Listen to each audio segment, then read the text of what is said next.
उसमें क्वेश्चन का क्या रेशियो। इस बार 2024 यूपी पुलिस में 2024 इस यूपी पुलिस में क्या रेशियो रहेगा, ठीक है, यूपी पुलिस कांस्टेबल वैकेंसी में क्या रेशियो हम लेकर के चलें। मैं आपको बताऊंगा कि किन चीज़ों को आपको फॉलो करना है, क्योंकि दोस्त अगर हम एग्जाम देने जाते हैं और हमारे पास स्ट्रेटजी नहीं है तो कभी कभी हम बहुत अच्छे छात्र होते हुए भी अपनी तैयारी को एग्जाम के पास में बिखरा हुआ पाते हैं। आप एग्जाम तक जाते जाते उसको बिखरा हुआ ना पाओ, सारी चीज़ों को आप अच्छे से समेट पाओ, उसी के लिए वीडियो है। तो इस बार 2024 में यूपी पुलिस कांस्टेबल के लिए आपका अगर मैं बताऊं सब्जेक्ट वाइज रेशियो आप कितना रख सकते हैं, इसमें हमने आधार बनाया है आपका। हालांकि यूपीएसआई में पॉलिटी ज़्यादा पूछी जाती है, लेकिन रिसेंट के जितने यूपी के एग्जाम आए, क्या लेवल रहेगा, कहाँ से आप पढ़ सकते हैं और कैसे पढ़ सकते हैं और क्या पढ़ना चाहिए। ओके, तो हिस्ट्री की अगर हम बात करें, हिस्ट्री के दोस्त 5 क्वेश्चन का आधार आप मान के चलना। भैया ये 5 क्वेश्चन का जो आधार रहेगा ये कैसे प्रश्न रहेंगे, मैं आपसे कहूंगा हिस्ट्री के ये आसान प्रश्न रहेंगे। अभी मैं आपको सारी चीजें बताऊंगा, बस आप समझ लेना। हिस्ट्री के बाद में मैं ज्योग्राफी की अगर बात करूं तो ज्योग्राफी आप 3 से 4 क्वेश्चन का एक आधार मान के चलना, ठीक है। ये मैंने लिखा हुआ है, इधर देख लेंगे आप एक बार। क्या बोलेंगे, हिस्ट्री के आप 5 क्वेश्चन का आधार मान सकते हैं। अभी मैं बात करूंगा कि उनका लेवल कैसा रहेगा। ज्योग्राफी के 3 से 4 क्वेश्चन का आधार आप मानेंगे। पॉलिटी दोस्त 5 से 6 क्वेश्चन का आधार मानेंगे। इकोनॉमिक्स 2 से 3 क्वेश्चन का आधार आप मानेंगे। साइंस का अगर मैं आपको बताऊं, साइंस आप 4 से 5 क्वेश्चन मानेंगे इस बार के लिए। यूपी जीके के लिए 7 से 8 क्वेश्चन और स्टैटिक जीके के लिए आप 5 से 6 क्वेश्चन और करंट अफेयर्स के लिए दोस्त 4 से 5 क्वेश्चन एक आधार आप मानेंगे। अब बात आती है भैया आधार तो हमने मान लिया, ठीक है, इसकी वेटेज में हम अपनी तैयारी करेंगे आपकी बात मानकर, लेकिन आप हमें ये बताइए कि क्वेश्चन का लेवल कैसा रहेगा। अब सबसे बड़ी बात आएगी कि 5 क्वेश्चन, 3 क्वेश्चन, 6 क्वेश्चन, इकोनॉमिक्स और साइंस। अगर इस 5 सब्जेक्ट को आप देखो, ये 5 सब्जेक्ट आपका दोस्त 18 से 19 क्वेश्चन को कवर करेंगे। वहीं यूपी जीके, स्टैटिक जीके और करंट अफेयर्स, ये तीनों सब्जेक्ट आपका 18 से 19 क्वेश्चन को कवर करेंगे। यानी कि एक तरफ तो आपका आधा 5 सब्जेक्ट कवर कर रहे हैं और एक तरफ 3 सब्जेक्ट। अब यहां पर आप देखोगे कि भैया यूपी जीके के लिए 7 से 8 क्वेश्चन, तो हमको यूपी जीके पढ़नी होगी, ठीक है। बहुत अच्छे से मैं आपको बताऊंगा अभी यूपी जीके में क्या क्या आप अपने प्रायोरिटी पर रखना। स्टैटिक जीके, क्या भैया ये एसएससी वाली जो स्टैटिक जीके आती है, इतने सारे डांस आते हैं, इतने सारे आपका क्लासिकल डांस आते हैं, इतने सारे फेस्टिवल आते हैं, मेरे दोस्त नहीं। आपको एसएससी पैटर्न की स्टैटिक जीके इसमें नहीं पढ़नी है। यूपी में जो स्टैटिक जीके आती है वो यूपी का स्टैटिक जीके पूछा जाता है। जैसे कि आप पिछले प्रश्नों को भी देखेंगे, पिछले वर्षों को, तो यूपी के जो क्वेश्चन है आपका वो स्टैटिक जीके मान के चलो कथक, क्योंकि कथक यूपी का डांस है, तो यूपी के कल्चर से क्या आएगा, तो यूपी की संस्कृति से संबंधित प्रश्न यहां पर पूछे जाएंगे, ठीक है। तो जो करंट अफेयर्स रहेगा, और उसके साथ में भी आपको ये बात याद रख लेनी है कि करंट अफेयर्स में भी यूपी करंट अफेयर्स शामिल होगा। तो कहने का मतलब है यूपी जीके में आप देखोगे कि जो प्रश्नों का आधार रहेगा 38 में से 10 से 12 क्वेश्चन यूपी से संबंधित आपके रहेंगे। तो इस सब्जेक्ट को आप लोगों को अपनी प्रायोरिटी पर लेकर के चलना है कि आप अपनी इसको प्राथमिकता बनाएं, और प्राथमिकता बनाएं तो उसको अच्छे से पढ़ें। स्टैटिक जीके में जो बाकी क्वेश्चन होंगे, मान के चलो यूएनओ, संगठन, प्रमुख देशों के उपनाम, खेल खिलाड़ियों की संख्या, वो बेहद कॉमन प्रश्न पूछे जाते हैं। तो आर्ट एंड कल्चर वाले पार्ट को बहुत डीप पढ़ने की आवश्यकता नहीं है। यूपी में जो शास्त्रीय नृत्य मान के चलो कथक है, या यूपी के जो उत्सव लठमार, होली आदि पूछे गए यूपी पुलिस में प्रीवियस ईयर में, तो वो सब बहुत महत्वपूर्ण है, यानी यूपी के जो त्योहार होंगे। करंट अफेयर्स बहुत सारे दोस्त सोचेंगे भैया कितना पढ़ें, तो मैं आपसे कहूंगा कि पिछले 6 महीने का पढ़ें, लेकिन इसमें साथ में यूपी का करंट अफेयर पढ़ना मत भूलना। क्या बोलोगे भैया, यूपी का करंट अफेयर हम जरूर पढ़ेंगे, ठीक है। इस बात पर थम्स अप करें। करंट अफेयर समझ में आया, पिछले 6 महीने का, साथ में UP current affair. Static GK SSC pattern वाला आपको नहीं पढ़ना है, वो यूपी जीके में शामिल करके पढ़ना है। सर ही आपको जो पढ़ाएंगे, या आप जिनसे भी पढ़ते होंगे वो इस चीज़ के लिए गाइड करेंगे आपको। मैं आपको अभी टॉपिक्स बताऊंगा कि किनको अपनी प्रायोरिटी पर रखना है। साइंस दोस्त अगर मैं बात करूं, साइंस से एक आध क्वेश्चन आपका, फिजिक्स से एक आध क्वेश्चन आपका, केमिस्ट्री से और बायोलॉजी से 2 से 3 प्रश्न ये पूछा जाता है। यानी बायोलॉजी का और फिजिक्स का रेशियो ज्यादा रहेगा यूपी के एग्जाम्स में, केमिस्ट्री लगभग गायब रहती है। इकोनॉमिक्स की अगर हम बात करते हैं तो इकोनॉमिक्स से आपको मतलब अगर 2 प्रश्न पूछा तो एक जटिल एक आसान, जैसे बैंकिंग हुआ आपका, या हमारे जो कोर सेक्टर हुआ, यानी जो बेसिक इकोनॉमिक्स है वो पढ़नी है। पॉलिटी के दोस्त अगर मैं बात करूं, पॉलिटी में से अच्छे खासे प्रश्न पूछे जाते हैं, तो बहुत ध्यान से सब्जेक्ट को पढ़ना है। ज्योग्राफी के दोस्त मैंने बोला आपका जो वन आदि है, जो वन है, नदी है आदि, इनको पढ़ेंगे। अच्छा भैया, एक क्वेश्चन रहता है कि ज्योग्राफी बहुत बड़ा हो जाता है, इंडियन ज्योग्राफी को अच्छे से पढ़ें या वर्ल्ड ज्योग्राफी को। मैं कहूंगा यूपी का कोई एग्जाम देने आप जा रहे हैं तो इंडियन ज्योग्राफी को अपने टारगेट पर रखना। वर्ल्ड ज्योग्राफी के नाम पर आपको सिर्फ देशों की राजधानियां, उनकी मुद्राएं याद होनी चाहिए सिर्फ, ठीक है, या महाद्वीपों या महासागरों का जो घटता या बढ़ता क्रम है, यानी बहुत मोटी जानकारी आपको होनी चाहिए, बहुत बारीक में नहीं जाना है वर्ल्ड ज्योग्राफी में। तो इसको इंडियन ज्योग्राफी को ही पढ़ना ज्योग्राफी में, और उसी को टारगेट पर रखना। हिस्ट्री की बात करें, मैंने बोला हिस्ट्री आप जो पढ़ते हो तो वो ठीक है, बहुत आसान प्रश्न आएंगे, आप आसानी से कर भी पाएंगे। तो ये तो बात रही कि कितने कितने क्वेश्चन पूछे जाएंगे। और मैं एक बार यूपी के लिए आपको गाइड कर देता हूं, यूपी जीके के लिए दोस्त, यूपी जीके के लिए आप ये कुछ टॉपिक्स हैं, इनको जरूर लिख लेना। एक तो यूपी की जो सामान्य जानकारी है, ठीक है, यानी कि यूपी में कितने जिले हैं, या हम बात करें आपका भाषा आदि की, या कौन सी भाषा अन्य स्वीकार्य हैं आदि। ऐसे एक दोस्त यूपी के जितने भी पर्यटन स्थल होंगे, ये टॉपिक आप परीक्षा से पहले जरूर पढ़ के जाना। उसके साथ में यूपी का जितना भी आपका जो साधारण ज्योग्राफी है, यानी यूपी की जो नदी वगैरह है, अगर मैं बात करूं यूपी के जो नदी बांध हैं आपके, वो पढ़ लेना। और सबसे इंपॉर्टेंट इसमें रहेगा पढ़िएगा यूपी की कला और संस्कृति। ये टॉपिक भी आप जरूर नोट कर लेना, एग्जाम से पहले जरूर तैयार कर लेना। यूपी की कला और संस्कृति, इसी में आपका वो स्टैटिक जीके वाला पार्ट भी कवर होगा, ठीक है। यूपी की जो कला और संस्कृति है ये आपको तैयार कर लेनी है। यूपी जो गवर्नमेंट है उसकी जो स्कीम है, यूपी जो सरकार आपके लिए योजना लेके आती है जनमानस के लिए, वो जरूर होनी चाहिए। यूपी के उद्योग, यूपी के जो उद्योग होंगे, इंडस्ट्रीज होंगी, ठीक है। जैसे ज्योग्राफी मैंने बताया, यहाँ पर नदी, बांध या खनिज भी हम कह सकते हैं। यूपी के उद्योग हम यहाँ पर पढ़ेंगे दोस्त, ठीक है। अब जैसे मैं बात करूं तो एक टॉपिक आएगा यूपी सेंसस, यानी यूपी की जनगणना। तो ये 6-7 टॉपिक मैंने आपको बताई, फिर से रिपीट कर देता हूं। एक तो यूपी की सामान्य जानकारी, एक यूपी पर्यटन स्थल, यूपी नदी, बांध, खनिज, यूपी की जनगणना, यूपी की कला और संस्कृति, उत्तर प्रदेश सरकार की योजनाएं और यूपी के उद्योग। ये सबसे पहले जब आप लोग पढ़ें अपना, तो सबसे पहले इन टॉपिक्स को बहुत अच्छे से पढ़ लेना। पेपर देने के लिए जाते समय आपको पता होना चाहिए, और बाकी सारी चीजें आप बेसिक पढ़ सकते हैं, लेकिन इन टॉपिक्स को बहुत, मेरे दोस्त मेरे भाई, बहुत अच्छे से पढ़ के आप लोग जाना। तो इस बात पे थम्स अप करेंगे कि यूपी जीके में आप लोगों को किन टॉपिक्स पर बहुत ध्यान देना है, तो ये आपके लिए बहुत जरूरी है। और क्योंकि दोस्त जब 38 में से किसी सब्जेक्ट के 10 से 12 क्वेश्चन का रेशियो हो जाए, तो उसके लिए आपके पास किताब होनी जरूरी है। आरडब्ल्यूए की टीम ने बड़ी मेहनत से किताब लिखी है।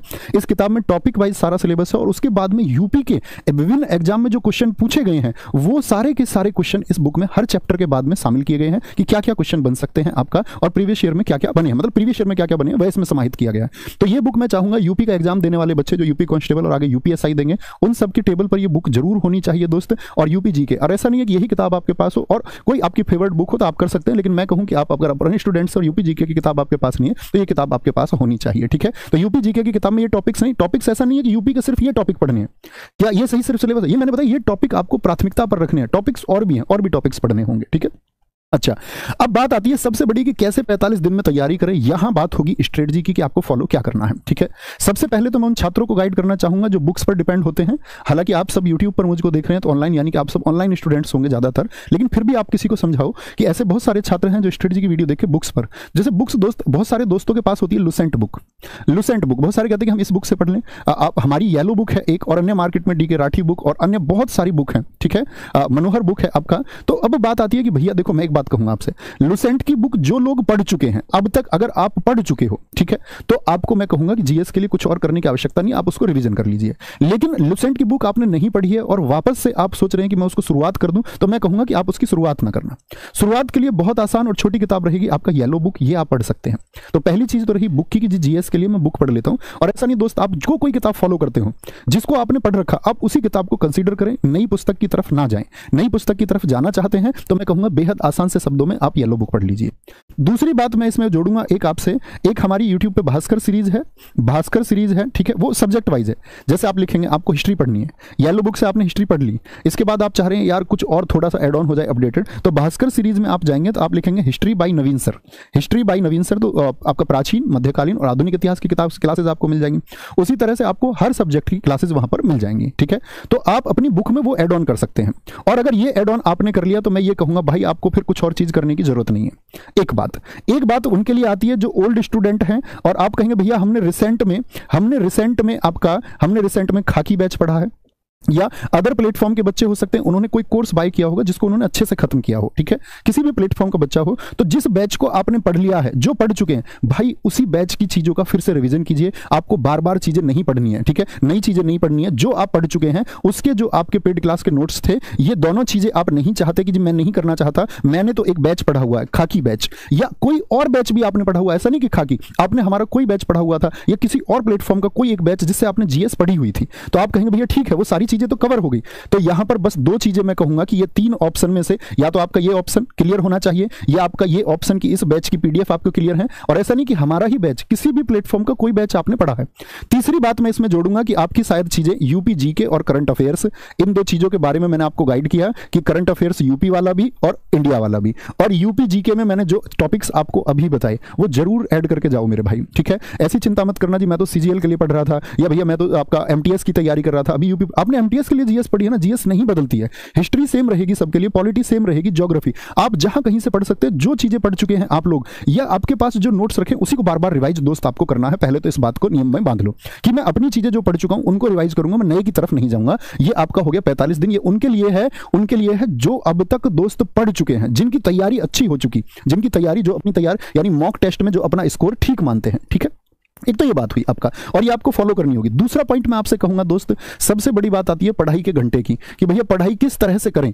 पढ़ाई के घंटों की अगर बात करें तो मेरे भाई आपका कभी भी कोई एग्जाम हो, ऐसा नहीं यूपी पुलिस, कभी भी कोई भी एग्जाम आपका है, आपको देखना होगा कि आपके टोटल 150 क्वेश्चन पूछे जाने हैं, और इन 150 क्वेश्चन में से आपका रेशियो रहेगा 55 का रीजनिंग, 20 के लगभग 18-20 भी हो सकते हैं मैथ्स रहेगा आपका, और 37 क्वेश्चन आपके हिंदी के रहेंगे, और 38 क्वेश्चन दोस्त आपके जीएस के रहेंगे। तो आपको ये देख लेना है भाई कि आपका टोटल स्कोर में से किसका कितना रेशियो है। चूंकि रीजनिंग का ज्यादा रेशियो है तो भाई रीजनिंग को ज्यादा समय देना होगा।